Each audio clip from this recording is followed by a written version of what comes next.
I didn't know the moment would change my life. It didn't arrive with shouting. There was no argument, no slammed doors. It arrived quietly, wrapped in a sentence that wasn't even said to me. We were standing in the living room. Bright morning light poured in through the windows, the kind that makes everything look normal. Safe, even. My daughter-in-law was talking to someone else, a neighbor, a family friend, someone I trusted enough not to interrupt. I was only a few steps away. She smiled politely, the way people do when they think they're being considerate. Then she said it. "She's been a little forgetful lately," she laughed softly, "and honestly, keeping up with finances is getting hard for her." She didn't lower her voice. She didn't look at me. She didn't ask if I agreed. She spoke as if I wasn't there. I stood still, holding a cup of coffee that had already gone cold in my hands. For a second, I wondered if I had misheard her. But then she continued, nodding gently, reassuringly, like a professional explaining a delicate situation. "It's nothing serious," she added. "We're just helping out, making things easier." That was when I realized something that made my stomach drop. She wasn't saying I was wrong.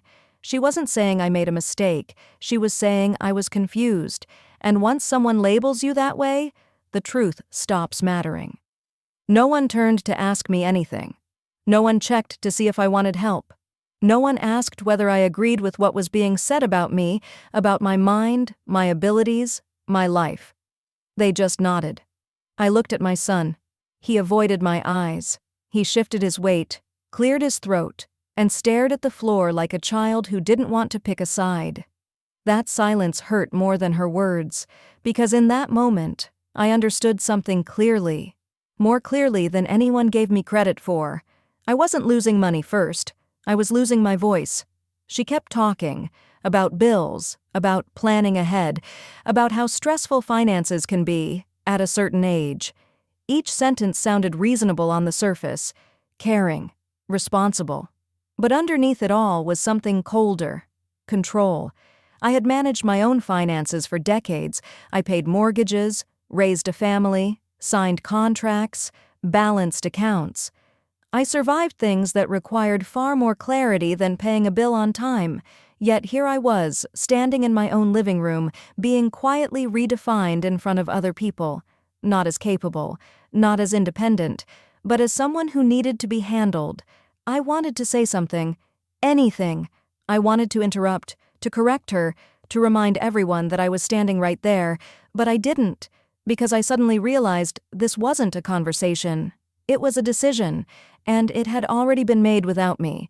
She finished speaking and smiled again, satisfied. The subject changed.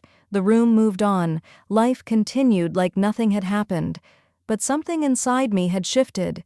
I stood there, silent, watching people talk over me, not loudly, not cruelly, but effectively. And I understood the danger of what had just occurred. When people stop asking you questions, they start making choices for you. And once they believe you're confused, they feel entitled to decide everything that comes next. I took a slow breath. I didn't argue. I didn't correct her. I simply listened. Because in that moment, I knew one thing for certain.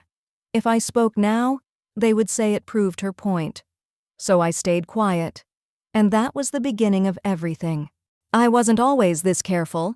There was a time when trust came easily to me, especially when it came to my own family. I raised my son on my own. His father passed away when he was still young, and from that day on, everything became my responsibility. Not just the bills or the house or the groceries, but the emotional weight of being both parents at once. I worked more jobs than I can remember. Some paid well, some barely covered gas money, but I took them anyway because my son needed stability, and I promised myself he would never feel abandoned. I saved carefully. I planned long-term. Every dollar had a purpose. This house, this life, was built slowly, patiently, with intention. So when my son grew up and started his own family, trust felt natural, earned, safe. When he introduced me to his wife, I wanted to believe in her. I truly did. She was polite, organized, confident, the kind of woman people trust instinctively. She spoke clearly, smiled easily, and always offered to help. At first, it was small things. "Let me organize your paperwork, Mom." "I'm better with emails. Do you want me to handle that? It might be easier if we keep things together." And I agreed, because that's what family does, isn't it? I didn't see those offers as red flags. I saw them as gestures of care. I told myself I was lucky to have a daughter-in-law who wanted to be involved, who didn't treat me like an outsider. I trusted them because I raised them. I trusted them because I believed love didn't come with conditions. There were afternoons when I would sit in the living room, sunlight pouring through the windows, watching old family photos on the shelf, pictures of my son as a baby, as a teenager, smiling in graduation photos I paid for with overtime shifts and skipped vacations. I remember thinking, everything I built for him. So when papers needed signing, I signed them. When accounts needed sharing, I shared them. When documents needed storing, I handed them over without hesitation. I didn't read every page closely. I didn't question every change, not because I couldn't, but because I didn't think I needed to.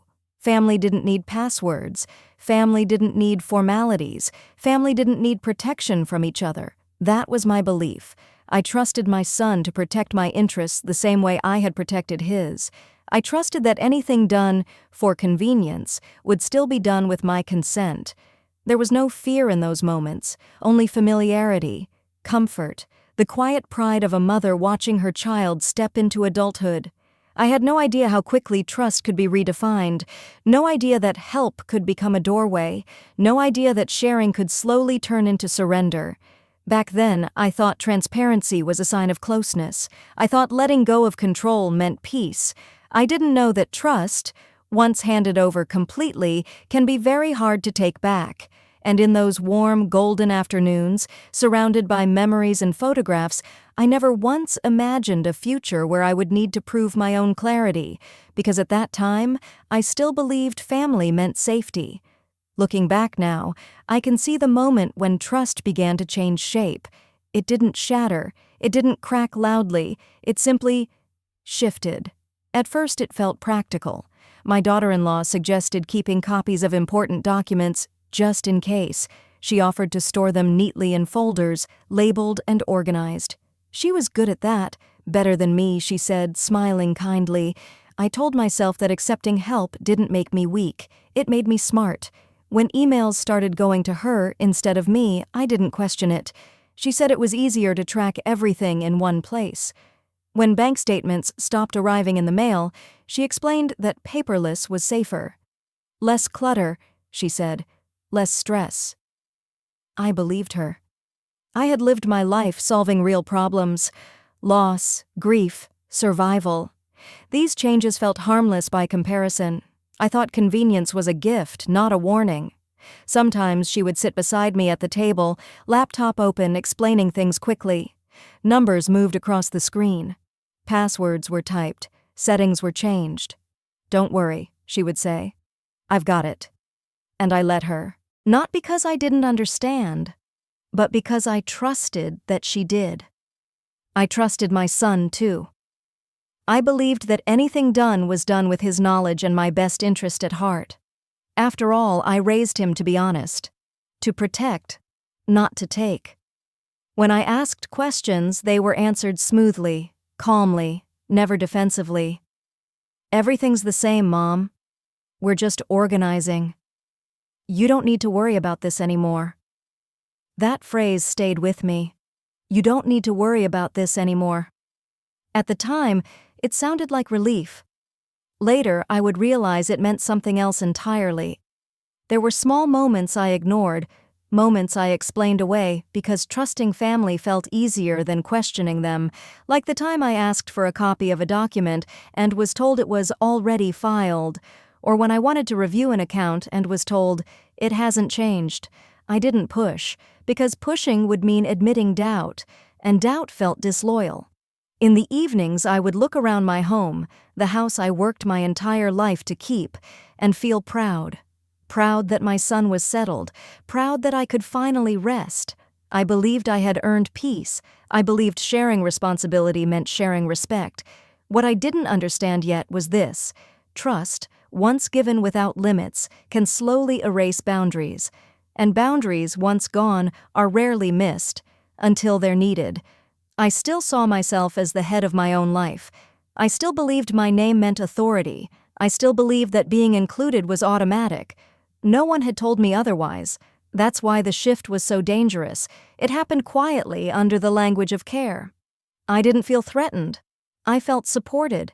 And in that comfort, I stopped checking, stopped insisting, stopped asking for things that used to be mine. I thought I was choosing harmony.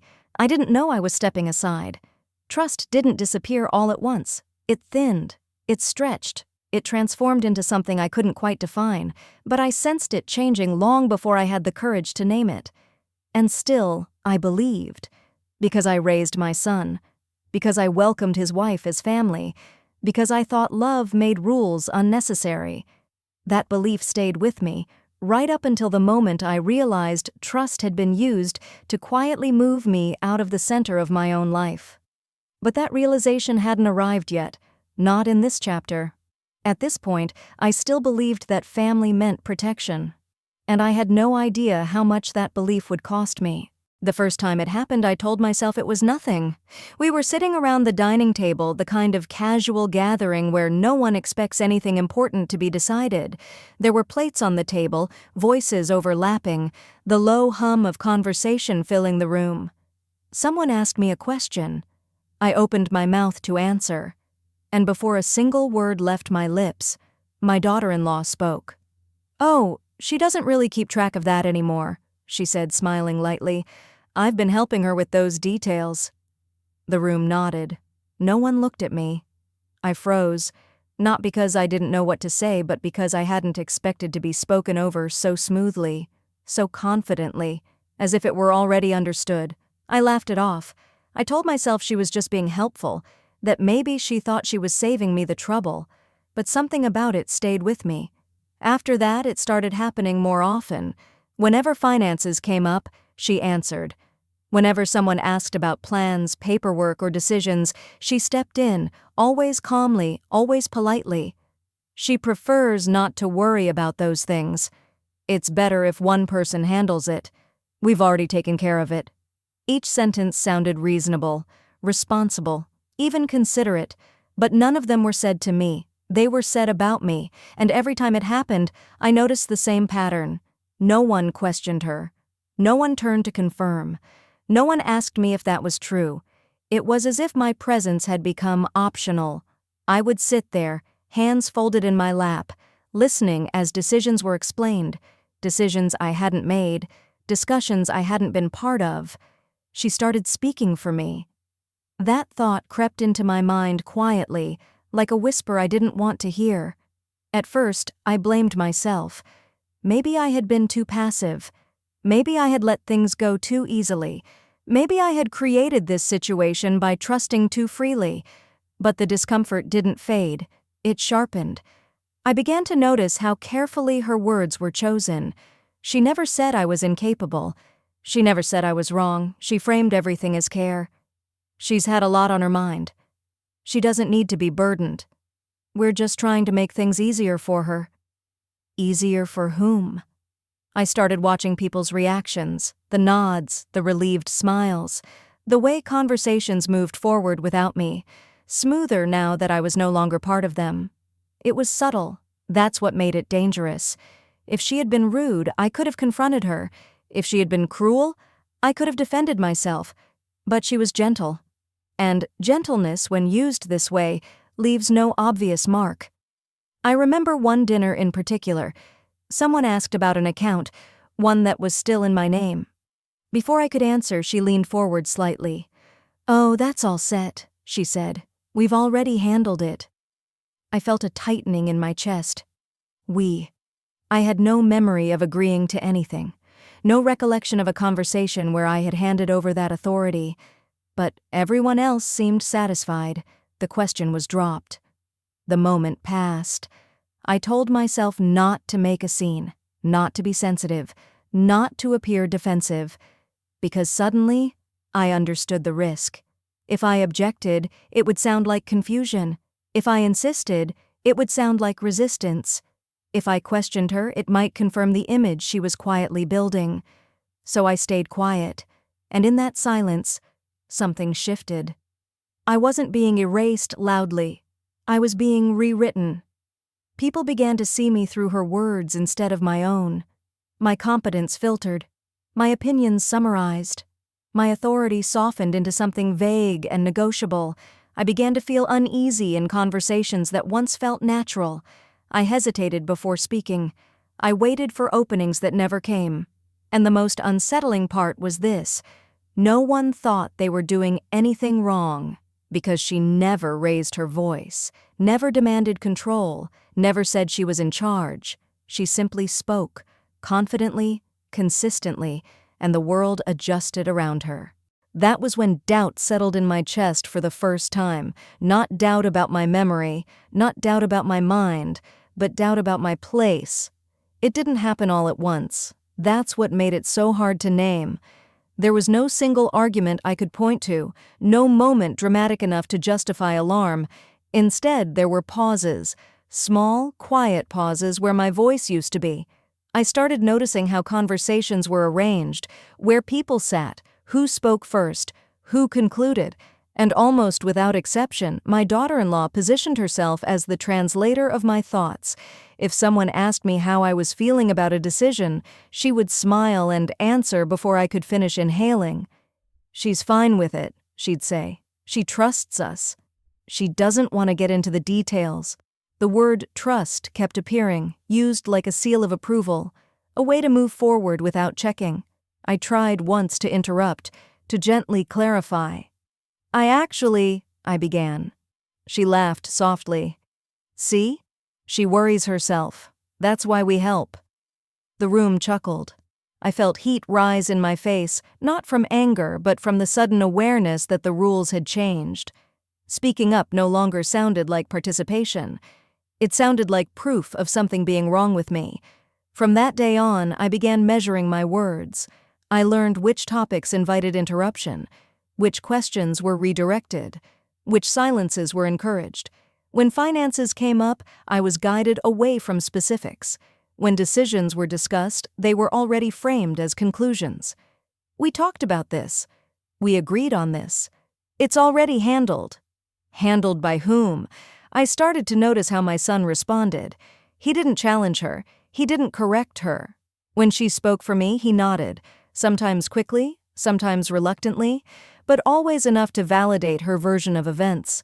I told myself he was trying to keep the peace, that he didn't want conflict, that maybe he assumed I had already agreed, but the effect was the same. My silence was being interpreted as consent. The most unsettling moments came when others began to repeat her words back to me. "Oh, your daughter-in-law said you prefer not to deal with finances anymore. She mentioned you wanted her to take over. She said you'd feel better not worrying about it."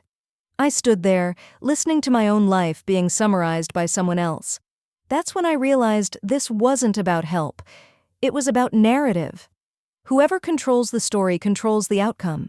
And slowly, methodically, she was becoming the voice people trusted about me. I began replaying conversations in my head, searching for the moment I had handed that authority over. I couldn't find it. There was no clear agreement, no explicit permission, only assumptions built on repetition. The more she spoke, the less I was expected to. And with every unchallenged sentence, her version of me became more real than my own. I started keeping mental notes, dates, phrases, reactions. Not because I wanted to accuse anyone, but because I needed to reassure myself that I wasn't imagining it, that I wasn't losing clarity, that something was, in fact, happening. One evening, as we sat around the table again, a discussion arose about a future expense. I waited. I wanted to see what would happen if I didn't rush to speak. She answered for me. Again. And again the room accepted it. In that moment, a quiet certainty settled in my chest. If I continued to stay silent, I wouldn't simply be overlooked. I would be replaced, not removed abruptly, not pushed aside openly, just gently spoken over until my presence became ceremonial. That realization hurt more than any argument ever could, because it meant I wasn't being attacked. I was being managed, And management, when applied to people instead of tasks, is a form of control. I stopped dismissing the discomfort as sensitivity. I stopped blaming myself for trusting too much. I stopped assuming good intentions were enough to protect me. I didn't confront her. I didn't expose the pattern.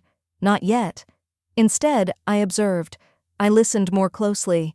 I watched how easily she filled silence with certainty, how smoothly she reassured others, how quickly the world adjusted to her voice, and I understood something essential. She wasn't waiting for permission. She was relying on my hesitation. That was when suspicion finally replaced doubt, not suspicion of my own memory, but of the structure forming around me. I was still present, still capable, still clear, but I was no longer being heard. And that realization marked the end of my innocence, because once you recognize a whisper for what it is, you start preparing for what comes next. I didn't hear it directly. That's what makes it stay with me. I wasn't meant to know. I was walking past the study when I noticed the door wasn't fully closed. The light from the laptop screen spilled into the hallway, a thin blue line against the wall. I would have kept going. Nothing about that moment felt unusual, until I heard my name. Not spoken harshly, not raised, just discussed. "She's been a little confused lately," my daughter-in-law said. Her voice was calm, professional, the kind of tone people use when they believe they're being responsible. I stopped walking. "I don't think she fully understands the financial details anymore," she continued. "That's why we're stepping in."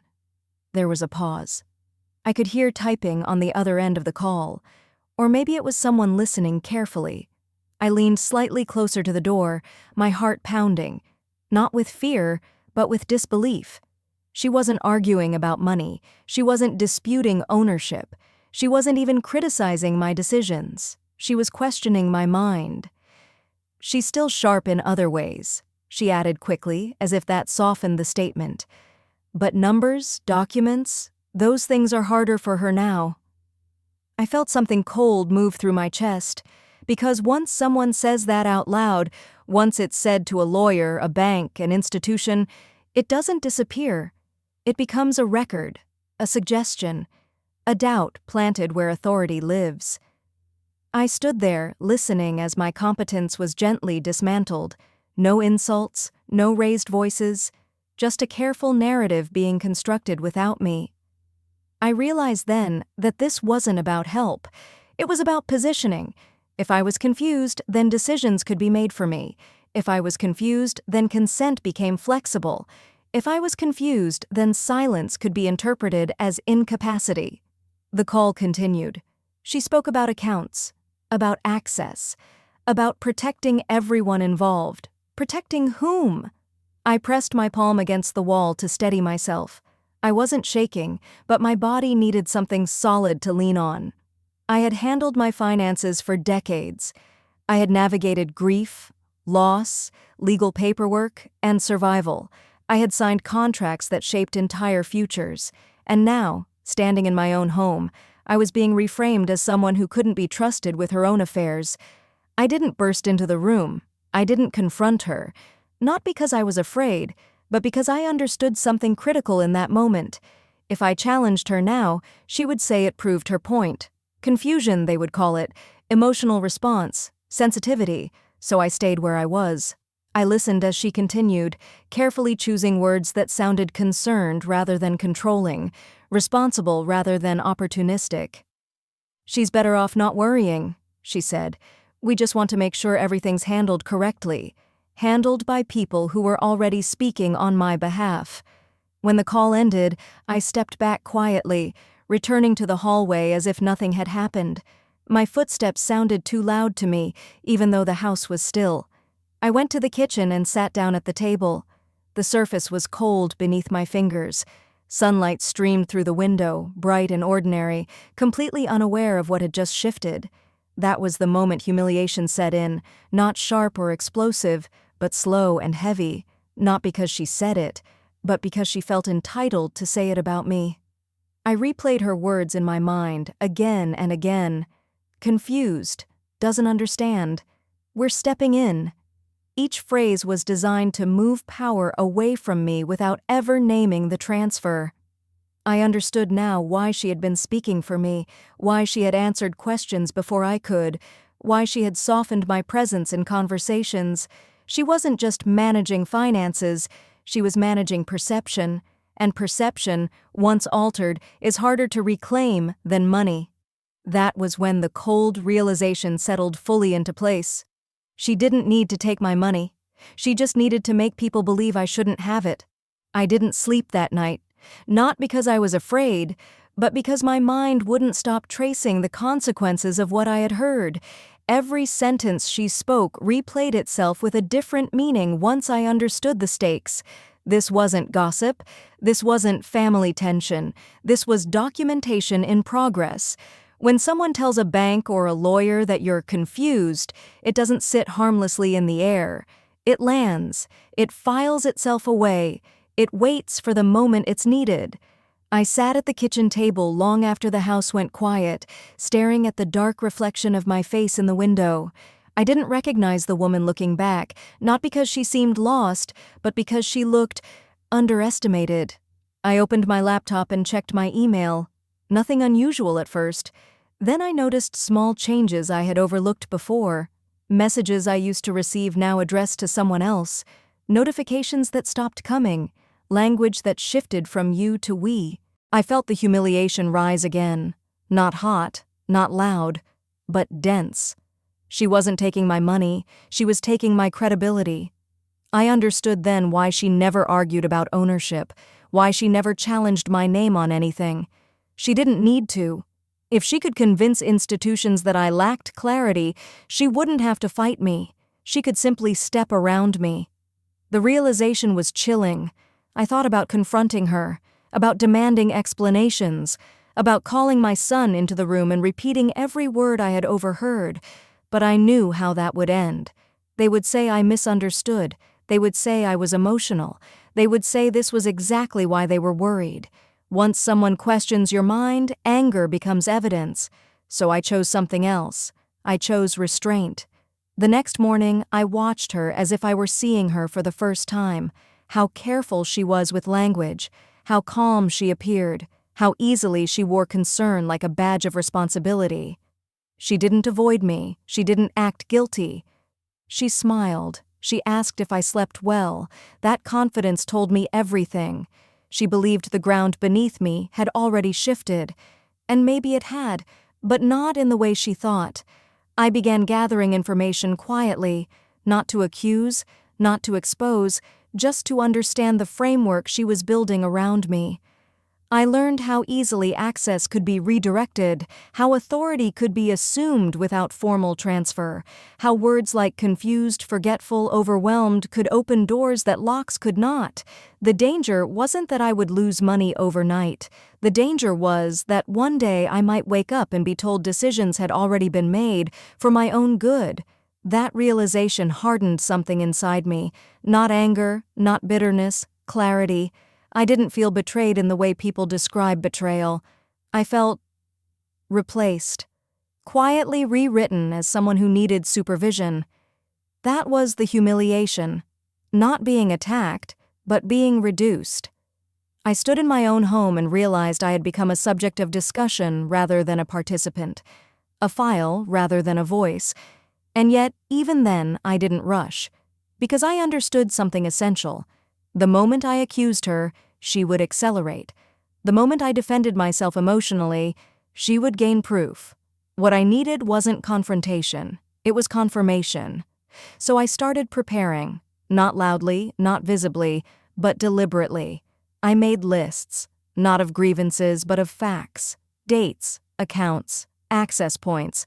I noted what I could still see and what I could no longer reach. I reminded myself of something I had forgotten in the shock of humiliation. Confusion doesn't come with patterns. Control does. And what I was witnessing was patterned, calculated, repeated. This wasn't care gone wrong. It was authority moving silently. That night, I closed my laptop and sat in the dark for a long time.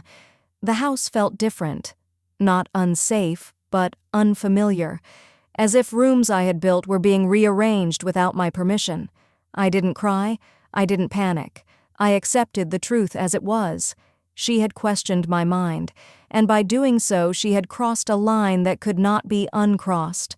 From that moment on, I stopped wondering if something was happening. I started asking how far it had already gone, and more importantly, what I would need to do to make sure my voice could never be taken again. That night, the house didn't feel hostile. It felt watchful. Every sound carried farther than usual, the refrigerator humming, the tick of the clock above the stove, the faint creak of the floor as someone turned in their sleep. I moved quietly, not because I was afraid of being heard, but because something inside me had shifted into caution. I didn't confront her, I didn't wake my son, I didn't demand explanations, because I had already learned what confrontation would cost me. Instead, I sat at the kitchen table. The light above the stove cast a pale circle onto the surface, illuminating a stack of papers I had gathered earlier that evening. Deeds, statements, old folders I hadn't opened in years. I placed them carefully, as if order itself could steady my thoughts. I wasn't angry. That surprised me. What I felt was colder than anger, clearer, the kind of clarity that arrives after shock has passed and denial no longer serves a purpose. I opened my notebook and began writing. Not emotions, not accusations, facts, dates, names, accounts, access points, things I could still reach, things I could not. I noticed patterns I hadn't wanted to see before, changes that made sense now that I understood the narrative being built around me. I paused when the clock hit midnight. For a moment, I wondered if this was what people meant when they talked about losing control. Not in a dramatic sense, but in the quiet erosion of authority. I took a breath and reached for my phone. Calling a lawyer felt strange, not intimidating, just unfamiliar. I had spent my life solving problems directly. This felt like admitting something had gone beyond family. But this was no longer a family matter. This was about capacity, authority, proof. The line rang twice before a calm voice answered. I explained briefly, carefully, without emotion. "I need to ask one question," I said. "Not many, not everything, just one. If someone says I'm not mentally competent," I asked, "what proves that they're wrong?" There was a pause on the other end. Then the lawyer answered simply, "Documentation," he said, "and evaluation." Not arguments, not explanations, not family conversations. Proof. The word settled into me like a key finding its lock. After the call ended, I sat still for a long time, letting that answer reshape my thinking. I realized how carefully I had been conditioned to avoid asking questions, to keep things peaceful, to avoid appearing difficult. That conditioning had worked against me. I flipped to a new page in my notebook and wrote one word at the top: proof. Then I made another call. This one was harder, a medical office. I explained that I needed a cognitive evaluation, not because I felt unwell, but because my capacity had been questioned. The receptionist didn't sound surprised. She didn't sound judgmental. She sounded professional. That, more than anything, grounded me. I wasn't doing something extreme. I wasn't overreacting. I was responding appropriately. When I ended the call, the house was silent again. The clock read 2:17 a.m.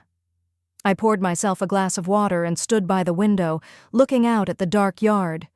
This house, every wall, every window, had been built with intention, with care, with foresight, and now, that same foresight was being called into question.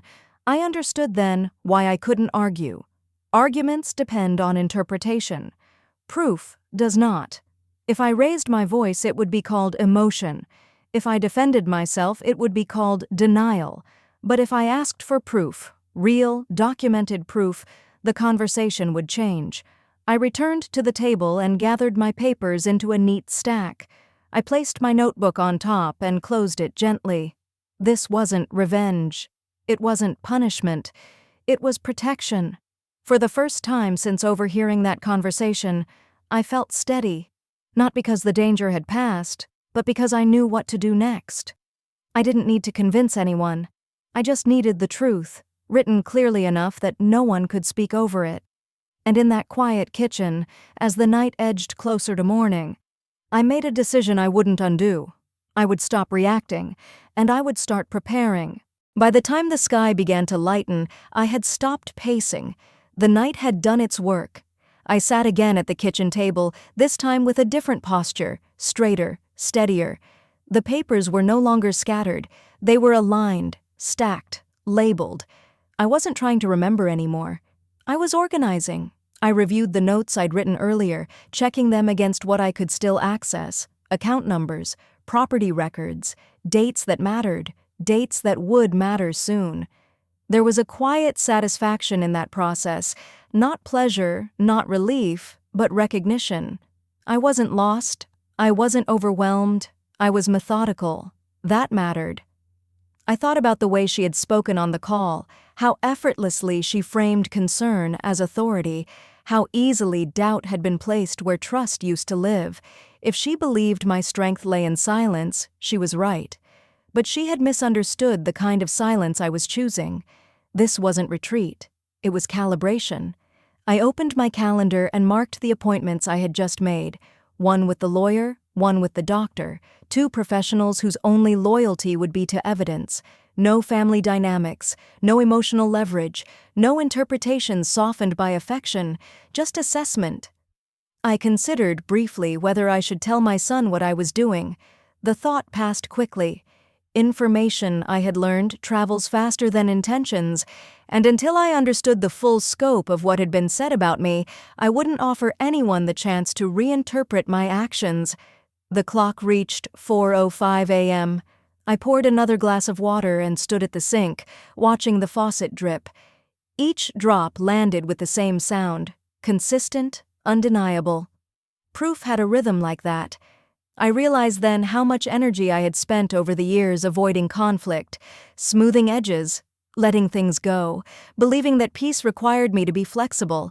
That approach had worked, until it didn't. Because flexibility, when mistaken for weakness, invites control. I returned to the table and wrote one final sentence in my notebook. If my mind is being questioned, my protection must be documented. It wasn't dramatic, it wasn't defiant. It was precise.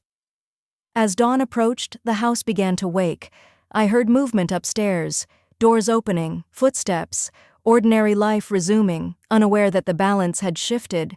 I folded the papers and placed them in a folder I hadn't used in years. I slid it into my bag and zipped it closed. When I finally lay down to rest, I didn't feel tired. I felt ready. I knew the coming days would be uncomfortable, that evaluations and conversations would follow, that my silence would be noticed and misinterpreted. Let them interpret. I wasn't acting to persuade anyone. I was acting to establish a record. When morning arrived fully, sunlight filled the kitchen, washing away the shadows of the night. Everything looked the same as it always had. But nothing was. Because while they slept, believing the story they had begun to tell, I had quietly prepared a different ending. I hadn't argued, I hadn't accused, I had asked for proof. And once proof enters the room, whispers lose their power. The clinic was brighter than I expected. White walls, clean lines, the kind of space designed to calm people who arrive already carrying doubt. Morning light spilled through tall windows, reflecting off polished floors. Everything looked orderly, controlled. I arrived early, not because I was anxious, but because I wanted time to sit with the moment before it began, time to notice my breathing, time to remind myself why I was here. They weren't testing my dignity, they were testing my memory. That distinction mattered. I checked in at the front desk and was asked to take a seat. The waiting area was quiet, punctuated only by the soft turning of magazine pages and the distant hum of a machine I couldn't identify. As I sat there, hands folded in my lap, I felt the tension settle in, not sharp, not panicked, but present. The kind of tension that comes when something important is about to be decided without drama. I thought about how strange it was to be here because someone else had questioned my clarity, not a doctor, not an incident, not my own concern. Someone who had never asked me if I felt confused, only told others that I was. The nurse called my name. Her voice was neutral, professional. She smiled briefly and gestured down the hallway. I followed, my footsteps steady, my thoughts contained. Inside the examination room, everything was simple. A desk, 2 chairs, a clipboard. No one rushed. No one looked at me with suspicion. That surprised me. I had expected to feel judged, to feel like I was defending myself. Instead, I felt observed, objectively. And for the first time in days, that felt fair. The doctor introduced herself and explained the process clearly. What would be asked, what would be measured, what would not be assumed. "We're here to assess cognition," she said, "not character." I nodded. That sentence alone eased something in my chest. The questions began gently, dates, words, patterns. I answered calmly without rushing. I didn't try to impress. I didn't try to prove anything beyond what was true. I was aware of every second passing, not because I was struggling, but because I understood what was at stake. This wasn't about passing or failing, it was about record.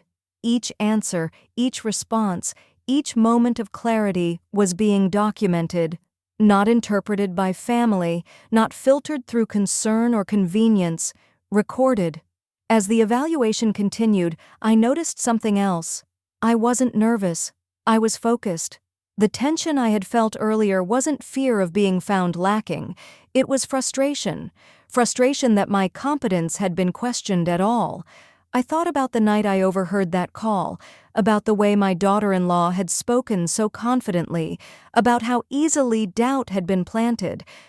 I wondered if she realized what she had set in motion, because once institutions are involved, narratives lose flexibility, truth becomes formal. The doctor paused occasionally to make notes. She asked follow-up questions not as traps, but as clarifications. At no point did she interrupt me or finish my sentences. No one spoke for me. That felt significant. As the session went on, the room seemed to grow quieter, not because fewer words were spoken, but because everything unnecessary had been stripped away. There was no family dynamic here, no emotional leverage, no history, just me and the facts of my own mind. I answered questions about memory, reasoning, orientation. I followed instructions. I asked one question of my own, about what the evaluation would mean and how it would be used. She explained patiently. Documentation, clarity, protection, protection. That word appeared again, now in a different context. I realized then how important this moment was, not just for what it would prove, but for what it would prevent. Once this evaluation existed, no one could quietly suggest incapacity without evidence. No one could casually speak on my behalf. The process continued, steady and thorough. When it finally paused, the doctor looked at me, not with judgment, not with concern, but with something closer to respect. "We'll finalize everything shortly," she said. I nodded. As I stood to leave the room, the tension returned briefly, not as fear, but as anticipation. Because waiting, I had learned, can be its own kind of test, and this one wasn't over yet. The waiting was harder than the questions. Once the door closed behind me, the quiet returned, but it was a different kind of quiet, not the steady focus of the evaluation room. This was the stillness of anticipation, where time stretches and every thought becomes louder. I sat back down in the waiting area, my hands resting calmly on my knees. Around me, the clinic moved at its usual pace. Phones rang softly. Papers were shuffled. Names were called. Life continued. And yet, for me, everything felt suspended. I watched the light shift across the floor as the morning advanced. Minutes passed, then more. I didn't check the time. I didn't reach for my phone. I had learned that waiting didn't mean doing nothing. It meant holding steady. I thought about how strange it was to be here because someone else had questioned my mind, not out of concern for my health, but out of convenience for their control. That realization no longer hurt the way it once did. It clarified. I reminded myself why I hadn't argued, why I hadn't confronted her the moment I overheard that call. Because arguments fade, voices blur, emotions get dismissed, but records remain. A nurse approached and asked me to follow her again. This time, the walk down the hallway felt shorter. Familiar.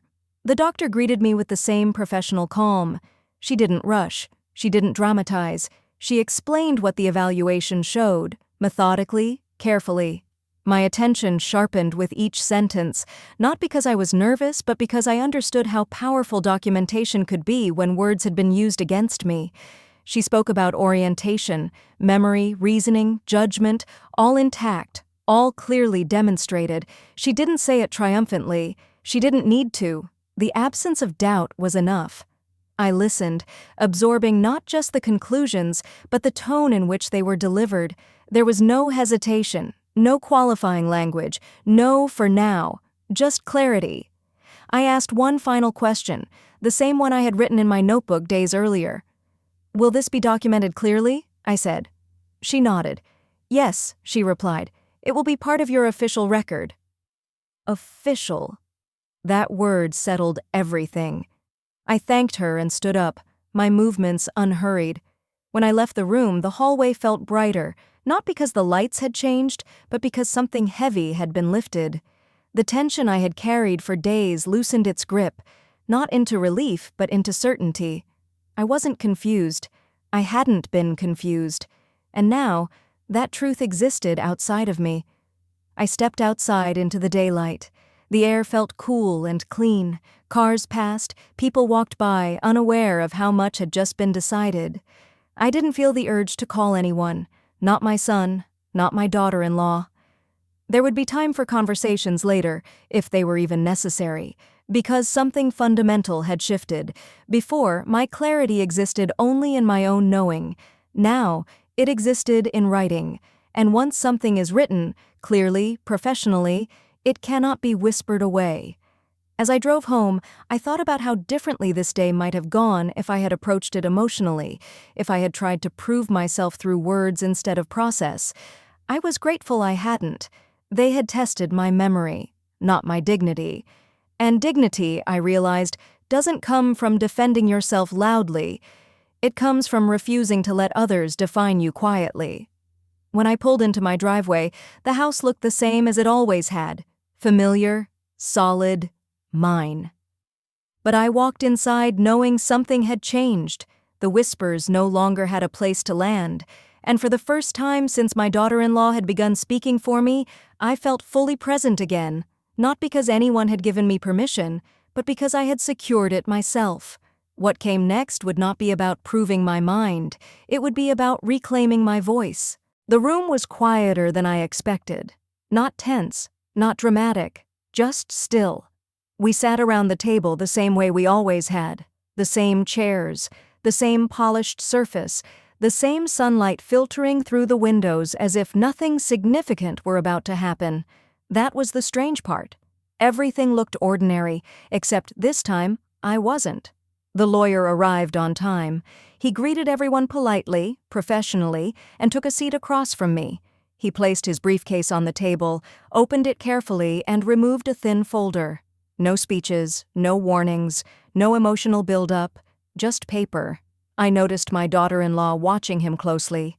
Her posture was composed, her expression neutral. She looked confident, almost relaxed, as if she believed this meeting was a formality she had already accounted for. My son sat beside her, hands folded, eyes shifting between us. He looked uneasy, but he didn't speak. I said nothing. I had learned that silence, when chosen deliberately, carries more weight than any argument. The lawyer cleared his throat and began. "Thank you all for meeting," he said calmly. "I'm here to clarify a few matters regarding capacity and authority." The word capacity landed gently, but it landed. My daughter-in-law nodded slightly, as if she had expected that term, as if she believed it would support her position. The lawyer turned to me briefly, not for permission, but for acknowledgement. I met his eyes and gave a small nod. Then he opened the folder. "This evaluation," he continued, "was conducted by a licensed physician specializing in cognitive assessment." He slid a document across the table. Not toward me, toward everyone. No one spoke. The paper lay there, white and unremarkable, containing words that would quietly dismantle an entire narrative. The lawyer read aloud, Orientation, memory, reasoning, and judgment are all within normal range for age, he said. No signs of impairment, no indication of diminished capacity. The room didn't react immediately. I watched my daughter-in-law's face change, not dramatically, not visibly to anyone who wasn't paying attention, just a tightening around the eyes. A pause that lasted a fraction of a second too long. He continued, "The evaluation confirms full cognitive competence. Decisions made by the client are informed, independent, and legally valid." Legally valid. That phrase carried a finality nothing else could. My son shifted in his chair. The lawyer turned another page. "Additionally," he said, "any statements suggesting otherwise are unsupported by evidence." There it was. Not an accusation. Not a confrontation. A correction. I didn't look at my daughter-in-law. I didn't need to. I felt the shift in the room the way one feels a change in air pressure. Subtle. Undeniable. She had built her position on suggestion, on tone, on implication, and now implication had met documentation. The lawyer placed the folder flat on the table, his hand resting on it briefly. "These findings are now part of the official record," he said. "They supersede any informal claims regarding capacity." Supersede. That word closed the door quietly and permanently. No one argued, no one interrupted, because there was nothing left to debate. I finally spoke then, not to defend myself, not to explain, just one sentence. "I was never confused," I said calmly. "I was just quiet." My voice didn't shake, it didn't rise, it didn't need to. The silence that followed wasn't awkward, it was clarifying. For the first time in months, perhaps longer, I felt the weight shift back where it belonged, not onto my daughter-in-law, not onto my son, but onto the truth. And truth, when written down, doesn't require emotion to be believed. The lawyer closed the folder and leaned back slightly. "If there are no further questions," he said, "we can proceed with restoring access and formalizing boundaries." Boundaries. That word, spoken now, carried protection instead of distance. I watched as confidence drained from the room, not mine, but hers. Slowly, invisibly. The way certainty fades when it no longer has ground to stand on. I didn't feel triumphant. I felt settled. Because this wasn't a victory won by arguing louder. It was a correction made by letting the right voices speak. And for the first time since my name had been attached to the word confused, I knew something had been returned to me, not just my credibility, my authority. No one spoke for a moment. The silence wasn't uncomfortable, it was instructive. My daughter-in-law stared at the folder on the table as if it might rearrange itself into a different conclusion. Her hands, which had been folded neatly just minutes ago, shifted slightly. Not enough for anyone else to notice. Enough for me. She cleared her throat. "Well," she began, smiling too quickly, "that's good to hear." Good to hear. The phrase floated in the air, light and insufficient. It didn't match the weight of what had just been established. The lawyer didn't respond to the comment. He didn't need to. He simply slid another document forward, this one thinner, more precise. "Next," he said, "we'll address access." That word, access, changed everything. He explained calmly what would happen immediately. Account permissions restored, notifications redirected, points of contact updated. He used the language of procedure, not punishment. There was no accusation to argue against, no tone to object to, only steps. As he spoke, I noticed the way my daughter-in-law's confidence began to recede, not dramatically, not in shame, but in calculation. Her posture straightened, her expression neutralized. She was already adjusting, already planning how to move forward now that the ground had shifted. That, more than anything, confirmed what I had suspected all along. This had never been about concern. It had been about leverage. My son finally spoke. His voice was quiet. "I didn't realize it had gotten this far," he said. I looked at him then, not with anger, not with disappointment, but with clarity. "It got this far," I replied. because no one stopped it. The room absorbed that truth without resistance. The lawyer concluded the meeting by outlining boundaries, formal, documented, unmistakable. Who could speak on my behalf, who could not, what required my consent, what no longer did. There would be no more summaries delivered through someone else's voice, no more decisions explained after the fact, no more we when the matter was mine. When he closed his briefcase, the meeting ended not with relief, but with finality. Paperwork does that. My daughter-in-law stood. She smoothed her jacket, adjusted her expression, and nodded politely. The performance returned, but it lacked its former authority. "I'm glad everything's clear now," she said. "Clear." The words sounded different coming from her. I didn't respond. I didn't need to. Because clarity had already been established, without her participation. After the lawyer left, the house felt larger, not emptier, just rebalanced. My son lingered near the table. He looked like he wanted to say something, apologize perhaps, or explain. I didn't invite it. "From now on," I said gently, "we do things directly." He nodded. That was enough. My daughter-in-law gathered her things quietly. There was no outburst, no confrontation. She didn't argue the documents. She couldn't. She had lost not through exposure, but through evidence. And evidence doesn't require agreement. When the door closed behind them, I returned to the table and sat down. The sunlight had shifted slightly, casting a warmer glow across the wood. I felt something unexpected then. Not relief, not triumph, but restoration. The kind that comes when a narrative collapses under its own weight. I thought back to the first time she had spoken for me, how small it had seemed, how easy it had been to dismiss. I understood now that control rarely announces itself. It arrives disguised as care, as help, as concern. But when care silences, it stops being care. I gathered the papers and placed them in a folder of my own. I labeled it simply, clearly. There would be no confusion going forward, real or implied. I stood and walked to the window, looking out at the yard I had tended for years. The world outside hadn't changed. Birds still crossed the sky.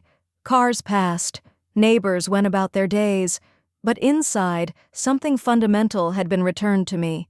Not power taken from someone else, power reclaimed. I hadn't argued. I hadn't defended myself loudly. I had let the truth speak, clearly, formally, and on record. And in doing so, I had learned something I would never forget. When someone questions your mind, the strongest response isn't outrage. It's documentation. That was quiet justice. And it was enough. After the meeting, the house fell into a different kind of quiet, not the tense quiet that follows confrontation, not the heavy silence of uncertainty. This was calmer, cleaner, almost unfamiliar. I walked through the room slowly, noticing how sound behaved differently now. My footsteps echoed more clearly. The refrigerator hummed without interruption. Even the air felt less crowded. Nothing had been taken from me. But something had been removed. The assumption that someone else could speak for me, decide for me, explain me. I sat at the kitchen table and opened the folder the lawyer had prepared. Inside were documents, precise, orderly, definitive, permissions clarified, access restored, boundaries written down in language that didn't leave room for interpretation. I didn't feel victorious reading them. I felt sad that it had come to this, sad that trust had needed to be translated into paperwork.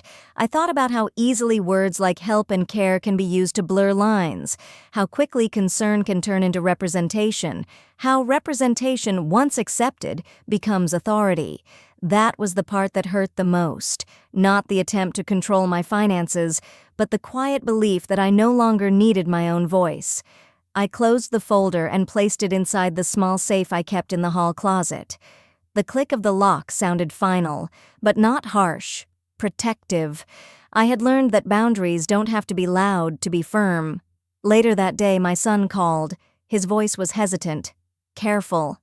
I didn't realize how it sounded. He said, "We thought we were helping." I listened without interrupting. without correcting. Then I said one sentence. Being spoken for is not care. There was a pause on the line. He didn't argue. He didn't explain further. He simply said, "I understand." That was enough. I didn't need apologies wrapped in excuses. I needed acknowledgement. In the days that followed, small changes began to take shape. Emails arrived in my inbox again, addressed to me. Statements came directly to my phone. When decisions needed to be discussed, people asked instead of assumed. The world didn't collapse. No one suffered.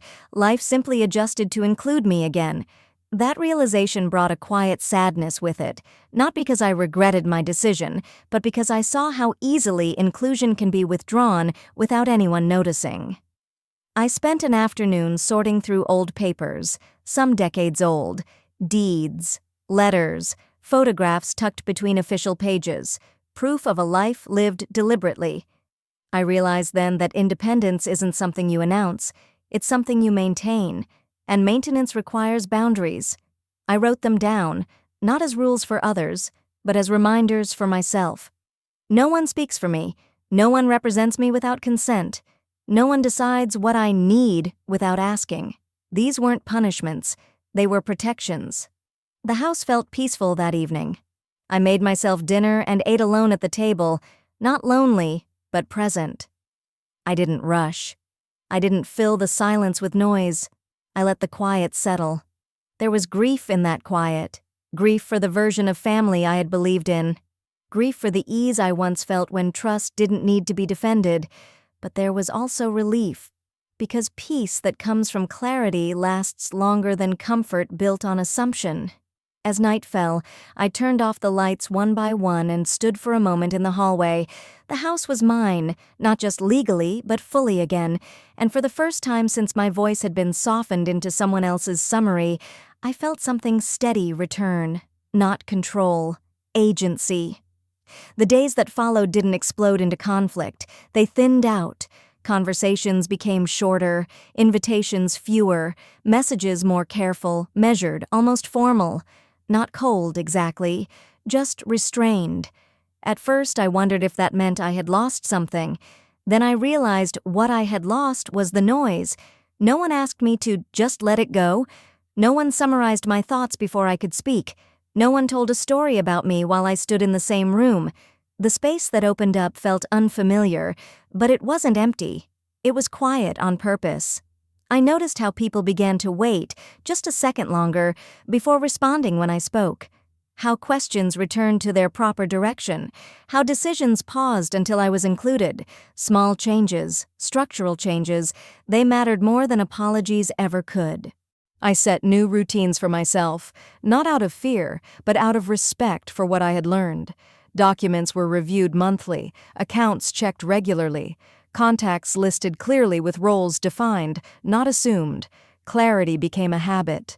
There were moments, though, when sadness surfaced unexpectedly.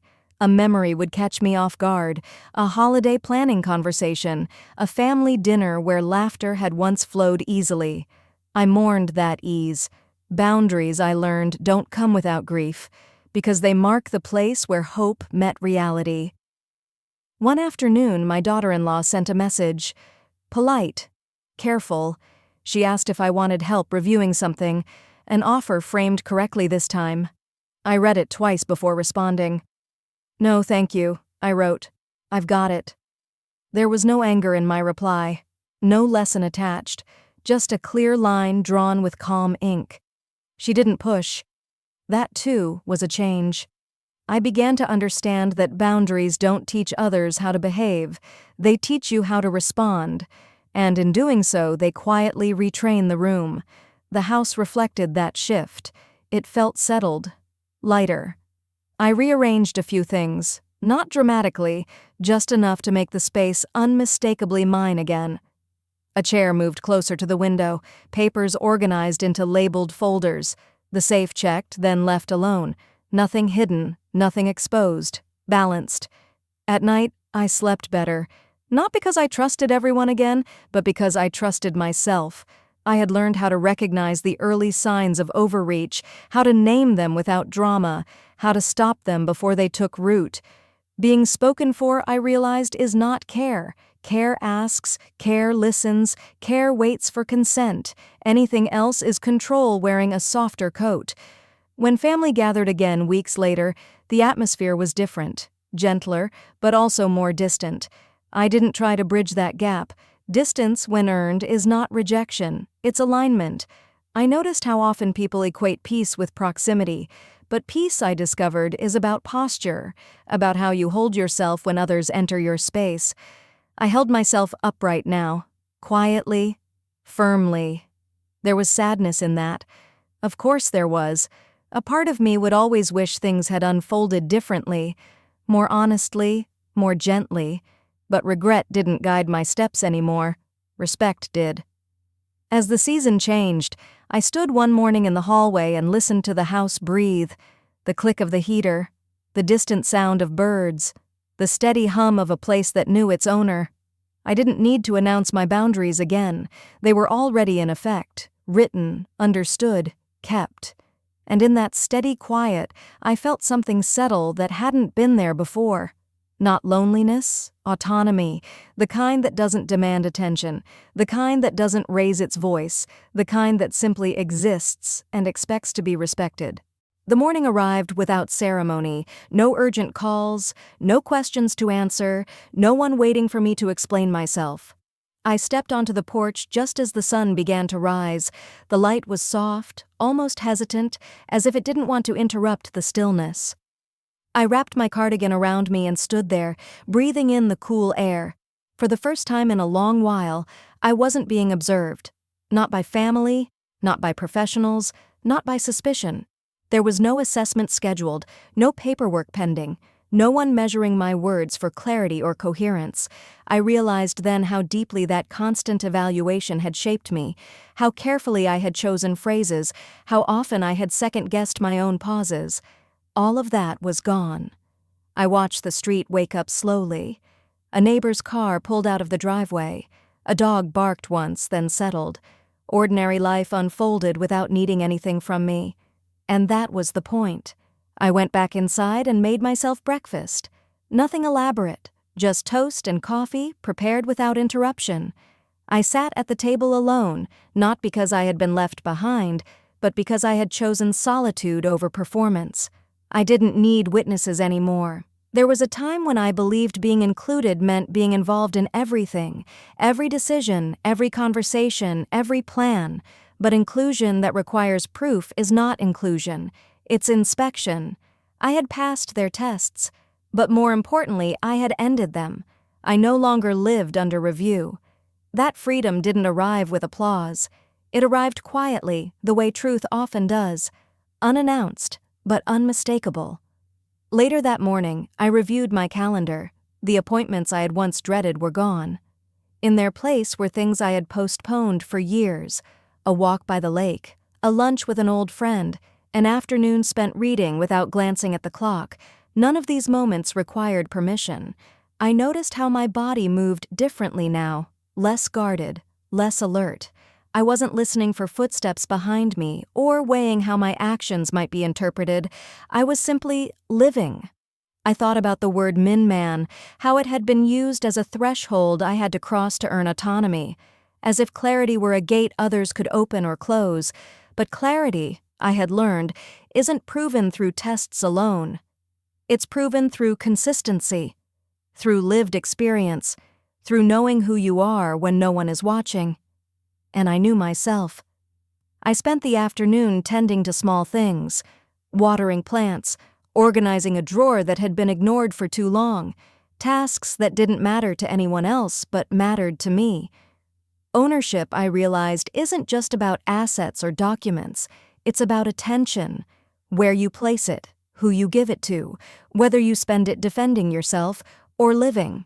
As evening approached, the house felt warm and familiar, not because it was full, but because it was mine in a way it hadn't been for a long time. I didn't feel the need to announce my independence. I embodied it. Standing again on the porch as the day closed, I watched the sky shift colors. There was no sadness in that moment, only calm. Because choosing myself didn't mean abandoning anyone else. It meant finally stopping the argument I had never agreed to join. And for the first time in years, my life wasn't under review. In the days that followed, I stopped rehearsing explanations. I didn't practice what I would say if someone questioned me again. I didn't imagine conversations that might never happen. The part of my mind that had once stayed alert, ready to defend, ready to clarify, finally rested. That rest changed everything. I noticed how my mornings stretched instead of tightened, how I moved through the house without anticipating interruption, how silence felt less like absence and more like space. I began to understand that freedom isn't loud. It doesn't announce itself. It doesn't demand acknowledgement. It shows up when you stop asking for permission to be yourself. I took longer walks. I let conversations end naturally instead of keeping them alive out of obligation. When I didn't want to answer a question, I didn't. No explanation followed. At first that felt unfamiliar, almost rude. Then it felt honest. I realized how much of my life had been spent translating myself for others, simplifying, softening, making sure my words landed comfortably, but comfort had never been the same as respect. Respect begins when you are allowed to exist without being managed. One afternoon, I found an old photo tucked inside a book I hadn't opened in years. It showed me standing in this same house decades earlier, stronger than I remembered, steadier than I had given myself credit for. I smiled at that woman. She had built a life without asking if she was allowed to. Somewhere along the way, I had forgotten that. I placed the photo on the shelf near the window, not as a reminder of the past, but as a marker of continuity. I was still her, still capable, still whole. The world didn't shrink when I stopped proving myself. It widened. Friends spoke to me differently now, not because they were told to, but because I had changed how I showed up. I listened more. I reacted less. I chose my words because I wanted to, not because I feared misunderstanding. And when misunderstandings happened, as they always do, I didn't rush to correct them. Not everything needs resolution. Some things simply need distance. I thought occasionally about my daughter-in-law, about my son, about the version of family I had once imagined. The thoughts didn't sting the way they used to. I had learned that peace doesn't require everyone to agree with your choices. It only requires you to stand by them. On a quiet morning, I returned to the porch as the sun rose once more. The light touched the railing, the steps, the doorway I had crossed so many times in different seasons of my life. I stood there, hands resting lightly on the wood, and felt no urge to move. There was nothing waiting to be decided. No one evaluating my posture, my words, my memory. Just me, present, unhurried, unmeasured. For the first time, my life wasn't under review. It was simply mine. And that, I realized, is the ending many of us never imagine for ourselves. Not because it's impossible, but because we've been taught to confuse love with oversight, care with control, silence with weakness. But silence, when chosen, is strength. If you're listening to this and something in it feels familiar, if you've ever been spoken for, managed, or quietly dismissed, know this. You don't have to argue to be right. You don't have to shout to be heard. And you don't have to prove your clarity to anyone who benefits from your doubt. Sometimes choosing yourself is the quietest decision you'll ever make, and the most powerful. If this story resonated with you, you're not alone.